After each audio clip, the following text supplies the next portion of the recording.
Magandang araw mga kawika, ngayon tatalakayin natin ang tungkol sa sulating pananaliksik. Para sa ating klase ay isa-isahin natin ang kahulugan ng pananaliksik at ano nga ba ang kahalagahan ng mga iba't ibang sistematiko o pamamaraan sa pananaliksik.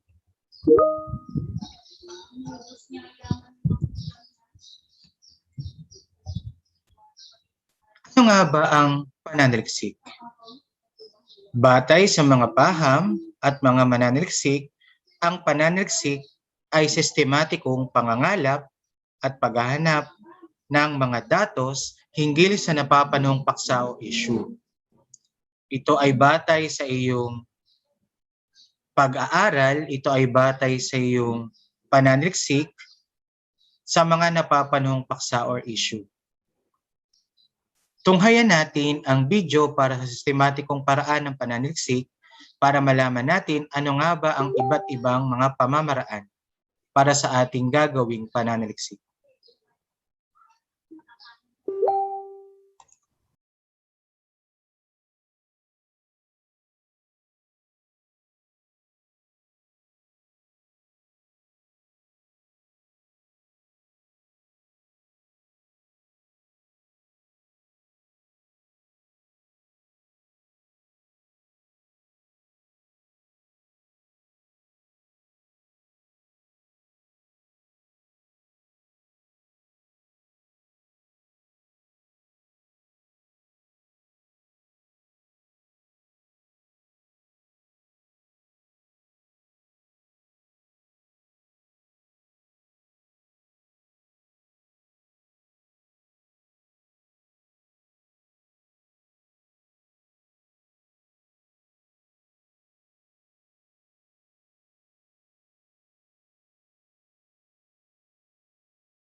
na nakaayon sa pamantayan o standard na binigay ng guro. Bago ipasa ang pinal na gawa, tanda ang refleksyon ng sarili ang anumang ginagawa, kaya't kailangang panatilihing malinis ang pagsulat bilang pagpapabuti rin sa sarili. Sa pagsusulat, dapat ding tandaan at isaalang-alang ang paggamit ng payag sa pag-ayos ng mga datos. Yung mga panandayang naguhudyat ng pag-uugnayan sa iba't ibang bahagi ng pagpapahayag. Ang ilan sa mga panandang panggamit sa pag-aayos ng mga datos ay ang una, sunod, saka, bilang, pagtatapos, wakas, o minsan naman ay sa dakong huli. Naunawaan mo ba ang 8 hakbang sa pagsulat ng sistematikong pananaliksik? Kung ganon, binabahati kita. Hanggang dito na lamang ang pag-aaral natin. Hanggang sa muli, paalam! Okay, class, batay sa inyong napakinggan, naitala nyo ba yung 8 sistematikong paraan ng pananaliksik? Isa-isahin nga natin. Una, ang pagpili ng paksa. Ikalawa, paglilimita ng paksa. Ikatlo, paghahanda ng pansamantalang bibliografiya o sanggunian. Ikaapat, pagbuo ng pansamantalang balangkas. Ikalima, paghahanda ng iniwastong balangkas. Ika-6, pagsulat ng borador o rough draft. Ika-7, pagre-rebisa o revising. At ika-8, pagsulat ng pinal na manuskrito o ililimbag nyo na ang inyong isinulat na pananaliksik. Ngayon naman ay mapapakinggan natin o mapapanood natin ang isa pang video na ukol sa mga hakbang sa pagsulat ng pananaliksik.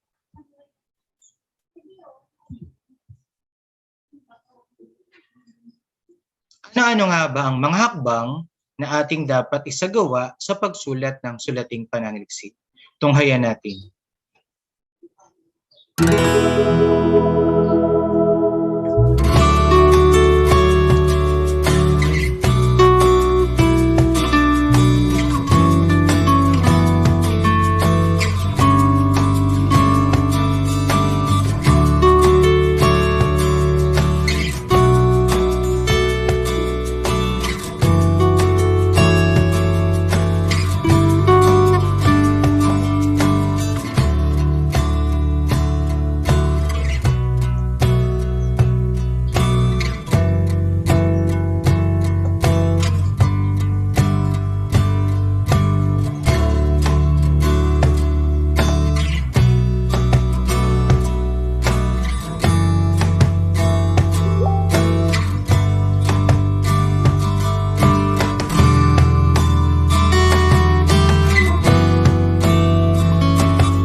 Okay, batay sa ating napanood at napakinggan, naitala nyo ba ang iba't ibang mga hakbang sa pananaliksik? Una, meron tayong pagpili ng paksa. Ikalawa, ang pagsulat ng introduksyon o panimula. Ikatlo, ang pagsulat ng layunin. Pwede siyang panlahat o tiyak na layunin. Ikaapat, ang pagsulat ng suliranin o yung problema ng pananaliksik. Sunod ay ang metodolohiya o yung tinatawag nating metodo ng pananaliksik. Ang sunod ay paglalahad ng resulta. Ang kasunod ay pagsulat ng konklusyon. At ang ikahuli ay ang rekomendasyon. Yun ang iba't ibang mga hakbang sa pagsulat ng ating sulating pananaliksik. Okay, meron na kayong kaalaman sa iba't ibang sistematiko at iba't ibang mga hakbang sa pagsulat ng pananaliksik. Ngayon naman ay tunghayan natin Ano-ano nga ba ang mga katangian ng isang pananaliksik?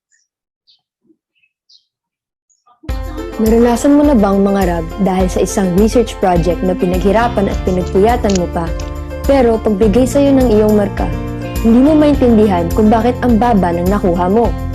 Huwag kang mag-alala, dahil yan ang pag-uusapan natin ngayon, ang 12 katangian ng pananaliksik. Ano ba talaga ang gusto ni Prof? Una, dapat ito ay sistematiko. May sinusunod itong proseso o magkakasunod-sunod ng mga hakbang tungo sa pagtuklas ng katotohanan, solusyon ng suliranin, o ano pa mang nilalayon sa pananaliksik. Ito rin ay kontrolado. Dapat hindi nagbabago ang mga variable na sinusuri, lalo na sa eksperimental na pananaliksik. Empirikal. Dapat maging katanggap-tanggap ang mga datos at variable na ginagamit.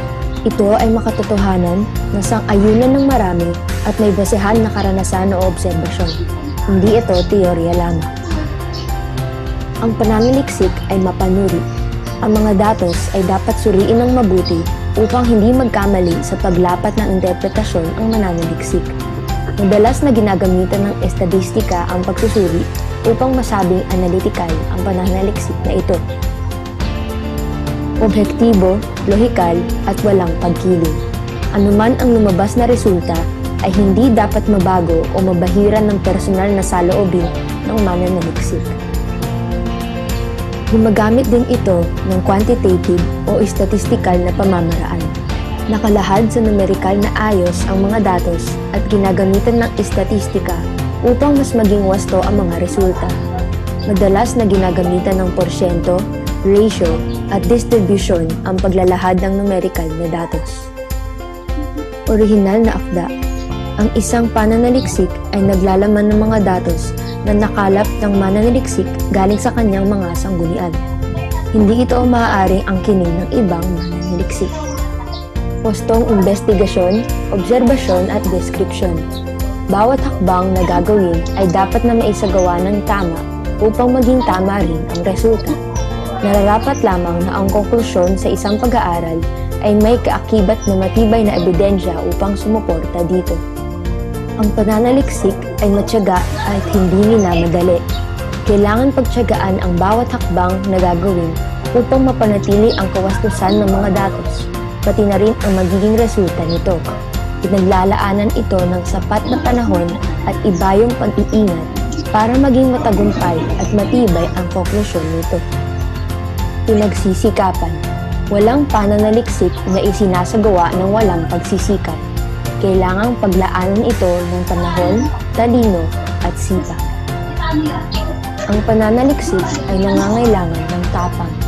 Dapat ay maging matapang ang isang mananaliksik sapagkat hindi may iwasan na makaranas siya ng di magandang bagay habang ginagawa ang kanyang pananaliksik. May mga pagkakataon din hindi sumasang-ayon ang lipunan sa resulta ng pag-aaral o kaya na may magkaroon ng hindi pagkakaunawaan. Isa rin itong maingat na pagtala at pag-uulat. Maaaring pasulat sa anyo ng isang papel pampananaliksik o kaya sa pasalitang paraan na mas kinikilalang oral defense. Ngayon na alam niyo na ang 12 katangian ng pananaliksik, siguraduhin niyo lang na maalala niyo ito kapag may pinagawang research project ang iyong guro para hindi masayang ang pag-aaral ninyo at makakuha ng mataas na marka. Maraming salamat sa pakikinig. Okay, batay sa inyong napanood at napakinggan, naitala nyo rin ba ang 12 katangian na dapat itinataglay sa isang pananaliksik? Okay, i-recap nga natin. Una, ang pananaliksik ay sistematiko. Ikalawa, kontrolado. Ikatlo, empirical. Ikaapat, mapanuri o kritikal. Ikalima, objektibo. Ikaanim, lohikal. Ikapito, walang pagkiling. Ikawalo, quantitative o statistical. Ikasyam, orihinal na akda. Wastong investigasyon, obserbasyon, at deskripsyon. Ika-10, matyaga. Ika-11, pinagsisikapan. At dapat ay may tapang or matapang. At ika-12, maingat na pagtala at pag-ulat. Ayan, kumpleto na natin ang 12 katangian na dapat ay tinataglay sa isang pananaliksik o pagsulat ng sulating pananaliksik. Naranasan Ngayon naman itong hayan natin ang isang video para malaman natin ano nga ba ang plagiarismo. Bakit nga ba sinasampahan ng plagiarismo ang isang mananaliksik? At anong krimen ito? Okay, itong hayan natin ang video.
Okay, napanood nyo ba ang video patungkol sa plagiarismo?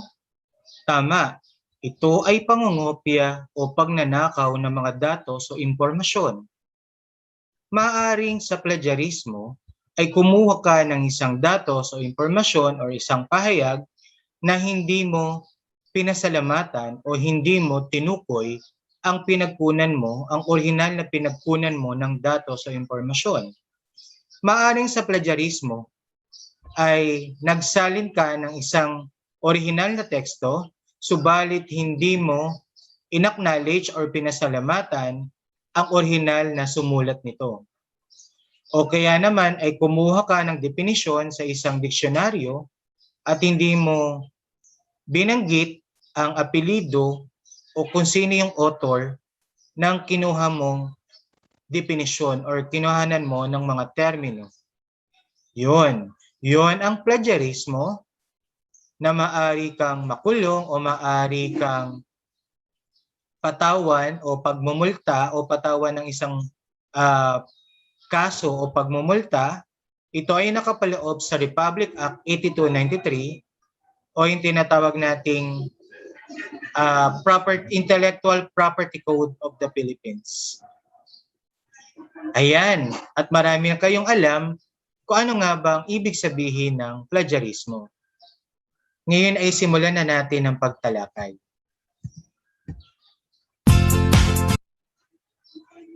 Alamin natin kung saan nga ba nagmula o yung etymology ng salitang research.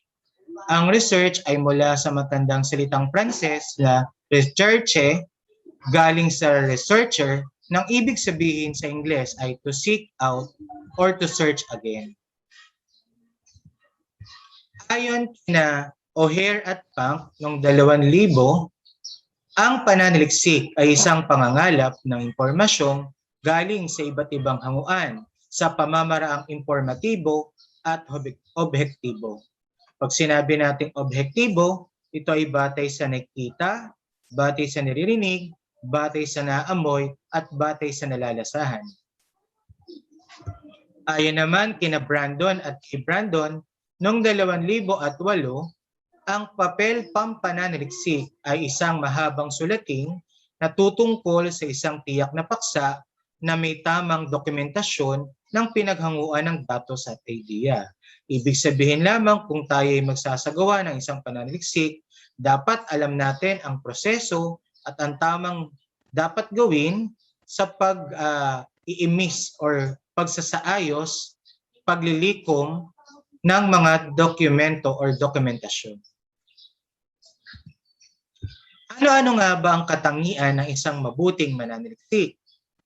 Bilang isang mabuting mananaliksik, ayon kay Lin, noong 2002, kailangang maging mausisa, agresibo at bukas ang isipan.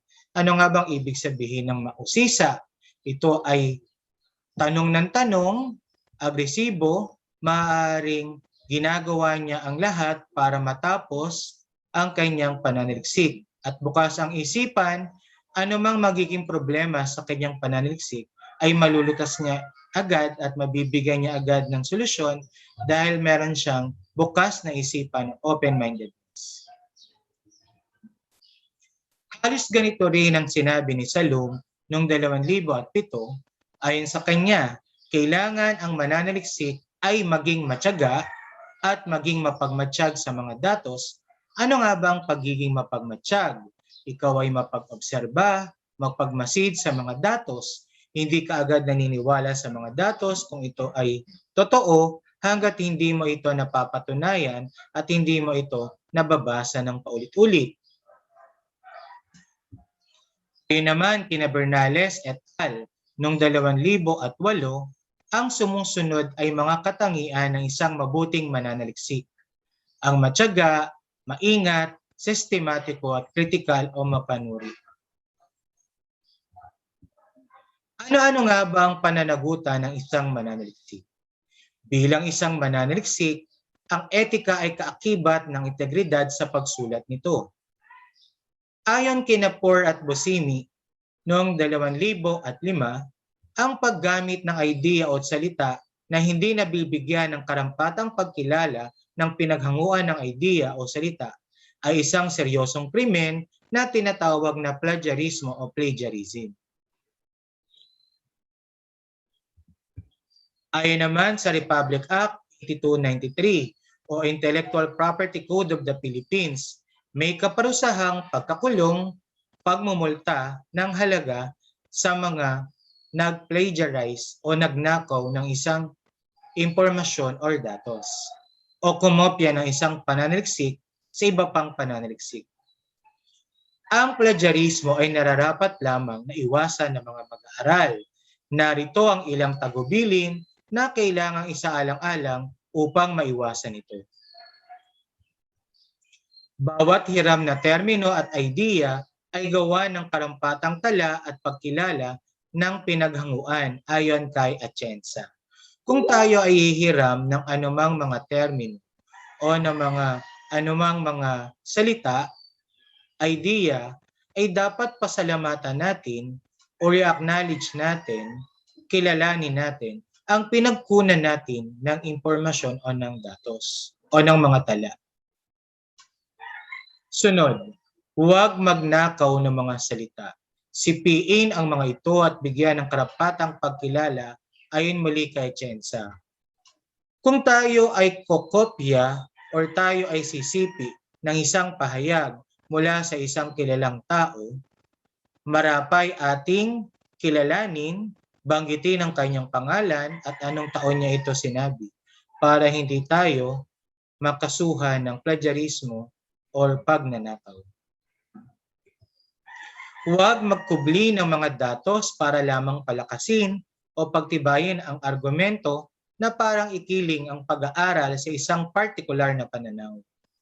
Kung tayo ay meron ng resulta o ng datos, huwag natin itong baguhin, huwag natin itong imanipula para lamang ikiling sa atin ang resulta ng pag-aaral.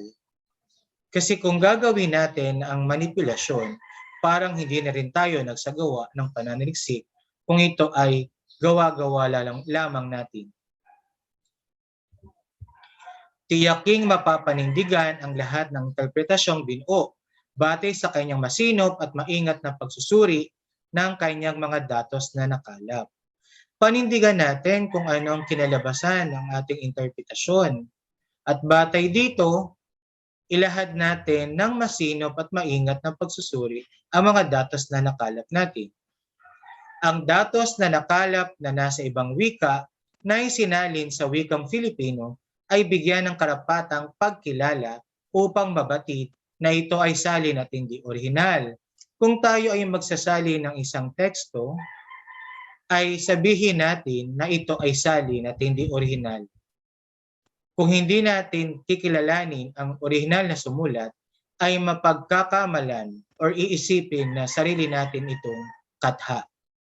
Tandaan na ang ginawa natin ay pagsasalin lamang at hindi orihinal na teksto o akda. Ano-ano nga ba ang mga konsiderasyon na dapat isaalang-alang sa pagpili ng paksa? Una, ano ang gusto mong matutuhan sa larangang kinabibilangan? Ikalawa, tungkol saan ang mga katanungan sa larangan? Ikatlo, ano ang mga paksa sa sariling larangan ang nakatatawag ng pansin? Kung sakali man na ikaw ay isang nag-e-educ or ang kinukuha mo ay BS Education, dapat ang gusto mong matutunan sa larangan ay ano nga ba ang paraan ng pagtuturo. Tungkol saan ang mga katanungan? Siyempre, dahil ikaw ay nag-education or nag-edu, dapat ang mga katanungan ay batay sa curriculum, batay sa kung ano nga bang iba't ibang school forms at iba pa. Ano ang mga paksa sa sariling larangan ang nakatatawag ng pansin? Maaaring ang bagong estratehiya, ang bagong learning modalities ngayon, diba? Meron tayong online, distance learning o ODL, meron tayong MDL o modular distance learning, meron tayong blended learning, meron tayong TV and radio-based instruction at iba pa. Ano pa ang mga konsiderasyon na dapat isaalang-alang sa pagpili ng paksa? Anong panlipunan, pambansa at pandaigdigang issue sa larangan ang nais mong bigyan ng linaw? Kung kayo ang papipiliin, ang dapat na piliin ninyo ay panlipunan dahil ito ay nakabatay lamang sa ating lipunan. Hindi katulad ng pambansa na buong Pilipinas o di naman kaya ay pandaigdig na issue ay lahat ng bansa ay kasama diyan. Okay, napakahirap tapusin kapag pambansa at pandaigdigan ang pinili niyong issue sa inyong pananaliksik. Ang tanong, kakayanin ba sa limitadong oras ang napiling paksa? Huwag nating damihan ang variable sa ating paksa upang hindi rin madami o maglaan ng mahabang panahon o oras sa ating pananaliksik or pagsasagawa ng saliksik. Para sa inyong dalawang gawain, pumili kayo ng kapareha. Una, sumulat ng isang argumentatibong sulating pananaliksik mula sa konseptong papel na isinagawa nung nakaraang linggo. Ikalawa, pumili na lamang ng isang paksa mula sa pagpipilian. Narito ang mga paksang pagpipilian. Una, mga salik na nakaapekto sa pag-aaral ng mga piling mag-aaral ng BS Blanc sa asignaturang Blanc. Ikalawa, mga pananaw at saloobin ng mga mag-aaral ng BS Blanc sa asignaturang Blanc. Ikatlo, mga dahilan ng pagbaksak ng mga mag-aaral ng BS Blanc sa asignaturang Blanc. Ikaapat, mga kinahihiligang gawain ng mga mag-aaral ng BS Blanc sa asignaturang Blanc. At ikalima, mga kahinaan ng mga mag-aaral ng BS Blanc sa asignaturang Blanc. Maraming salamat sa inyong pakikinig. Disclaimer lamang po, hindi po akin ang mga bidyong aking ginamit. Maraming salamat po sa may-ari ng video dahil ito po ay nakatulong para po matapos po ang aking klase sa araw na ito. Hanggang sa muli, paalam. God bless po sa lahat.